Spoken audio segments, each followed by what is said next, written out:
అదే RTV app వార్తల్ని క్షణాల్లో చదివే అవకాశం ఉంటుంది. ఒక న్యూస్ పేపర్, ఒక టెలివిజన్ ఛానల్ మీ చేతుల్లో ఎప్పుడూ ఉంటాయి. తెలంగాణ ఉద్యమకారుడు పిడమర్తి రవి మనతో ఉన్నారు. మనం ఒకసారి ఆయనతో మాట్లాడే ప్రయత్నం చేద్దాం. అన్న చెప్పండి, ఇప్పటికే మీరు లాస్ట్ టైం ఎమ్మెల్యేగా కంటెస్ట్ చేయాలన్నప్పటికీ ప్రభుత్వం గతంలో ఉన్నటువంటి బీఆర్ఎస్ మీకు టికెట్ ఇచ్చింది. మీ పైన బలమైన నాయకుని పెట్టడంతో మీరు ఓడిపోయారు. ఈసారి దాంతోపాటు మీరు కాంగ్రెస్ పార్టీలో జాయిన్ కావడం జరిగింది. కాంగ్రెస్ పార్టీ ఇప్పుడు మీకు వరంగల్ నుంచి ఎంపీ టికెట్ ఇవ్వడానికి సిద్ధంగా ఉందా? మీకు కమిట్మెంట్ ఏమైనా ఇచ్చిందా? కమిట్మెంట్ అయితే ఏమి ఇవ్వలేదు. వరంగల్ నేను కంటోన్మెంట్ టికెట్ అడిగితే నాకు ఇవ్వలేదు. కారణం కాబట్టి ఎమ్మెల్యే టికెట్లు ఇవ్వలేదు కాబట్టి ఎంపీ టికెట్ ఏమైనా అడుగుతున్నా. ఎంపీకి నేను వరంగల్ ఎంపీకి అప్లై చేసుకున్నా. గతంలో టీఆర్ఎస్ పార్టీ నాకు ఎమ్మెల్యే టికెట్ ఇచ్చింది. నాకు ఎమ్మెల్యే టికెట్ ఇచ్చింది కానీ మీరు కవితకును కేటీఆర్కి, సంతోష్ రావుకి, హరీష్ రావుకి ఇచ్చిన టికెట్ విషయం చెప్పట్లే.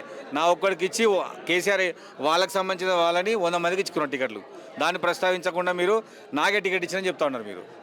అయితే ఇప్పుడు మీరంతా కూడా ఉద్యమకారులందరినీ కూడా ఏకం చేసే ప్రయత్నం చేస్తూ ఉన్నారు. ఇది కేవలం మీ యొక్క టికెట్ సంపాదించుకోవడం కోసమే అని చెప్పేసి విమర్శలు వస్తున్నాయి. దీనిపైన మీరు ఏమంటారు మరి? అంటే ఇప్పుడు ఈ మీటింగ్ పెడితే నాకు టికెట్ వస్తుందా? అంటే విమర్శలు వస్తున్నాయి, దాని మీద అంటున్నాను. కేసీఆర్ విమర్శించండి ఏమన్నా, లేకపోతే ఇంకెవరైనా విమర్శించండి? అంటే ఎవరైనా మాట్లాడటం ఉంటే ఆఫ్ ద రికార్డ్ మాట్లాడతారు కదన్న, దానికోసం నేను ఏమంటానంటే ఇవ్వాలని మీటింగ్ ఇవ్వాలని పెట్టడం కాదు.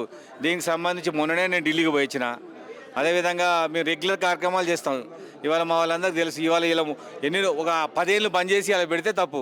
నిన్నగాక మొన్న 5-6 తారీఖు ఢిల్లీకి పోయి వచ్చినాం. సో ఇది కొత్త, ఇది ఫస్ట్ కాదు, లాస్ట్ కాదు. నెక్స్ట్ రేపు 21వ తారీఖు నుంచి కూడా నేను తెలంగాణలో జోడో యాత్ర చేస్తున్నా. మరి ఆ తర్వాత కూడా నాకు టికెట్ అనౌన్స్ చేస్తారా? మరి కార్యక్రమాలు మాకు కొత్త కాదు, నిరంతరం మాకు కార్యక్రమాలు ఉంటాయి. తెలంగాణ సమాజాన్ని చైతన్యం చేసేంత వరకు కూడా మా కార్యక్రమాలు ఉంటాయి. దానిలో భాగంగా అన్నీ జరుగుతాయి. తెలంగాణ ఉద్యమకారుల సంక్షేమం కోసం మీరు ప్రభుత్వాన్ని ఏమేమి కోరదలుచుకున్నారు? అంటే మెయిన్గా అయితే ఇప్పుడు 250 గజాల స్థలము, అమరవీరుల కుటుంబాలకు 25,000 ఇచ్చినందుకు ధన్యవాదాలు. భవిష్యత్తులో మేము గుర్తింపు కార్డు, అదేవిధంగా 25,000 రూపాయల పెన్షన్ ఇవ్వాలని అడగాలనుకుంటున్నాం. ప్రస్తుతానికైతే మా ముందున్న లక్ష్యం 250 గజాల స్థలం సాధించడమే. భవిష్యత్తులో ఇంకా కొన్ని చర్చించుకొని మాట్లాడుకొని చెప్తాం.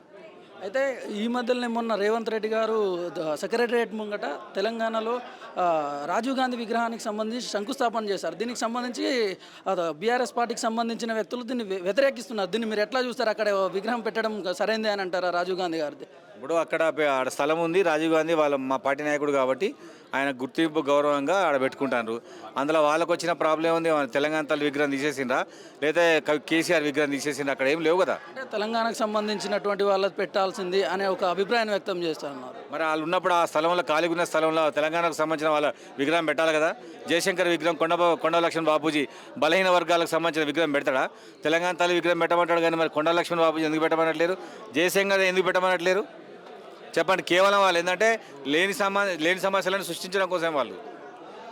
కేసీఆర్ బడుగు బలహీన వర్గాలకు వ్యతిరేకం అని మీరు చెప్పదలుచుకున్నారా? 100% బలహీన వర్గాలకు కేసీఆర్ వ్యతిరేకం. బలహీన వర్గాలకు సంబంధించినటువంటి రాష్ట్రం ఇది. 100% ఇక్కడ ఎస్సీ, ఎస్టీ, బీసీ మైనార్టీలు ఉంటే వీళ్ళని కాదని కేసీఆర్ ముఖ్యమంత్రి ఎట్లయితాడు? ముఖ్యమంత్రి పదవి ఏమను ఆయన ఇచ్చిన వద్దిరాజరావు చంద్రకి ఎంపీ పదవి, ఇంకెవడికి శాసనసభ క్షేత్ర కాదు.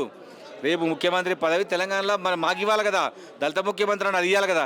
అవేం చెప్పకుండా నువ్వు తెలంగాణలో బలహీన వర్గాలకు వ్యతిరేకమైన వ్యక్తి కేసీఆర్. ఇది పిడమర్తి రవి గారు చెప్తున్నటువంటి విషయం. కేసీఆర్ బడుగు బలహీన వర్గాలందరికీ వ్యతిరేకంగా పనిచేస్తున్నారు, ఉద్యమంలో పనిచేసినటువంటి వ్యక్తులందరినీ కూడా విస్మరిస్తున్నారు అనేటటువంటి విషయాన్ని ఆయన వెల్లడిస్తున్నాడు. కెమెరామెన్ పరశురామ్తో నరేష్, RTV హైదరాబాద్. మరిన్ని వీడియోస్ కోసం ఛానల్ ని సబ్స్క్రైబ్ చేయండి. లేటెస్ట్ అప్డేట్స్ కోసం వాట్సాప్ ఛానల్ ని ఫాలో చేయండి. అండ్ లింక్ డిస్క్రిప్షన్ లో ఉంది.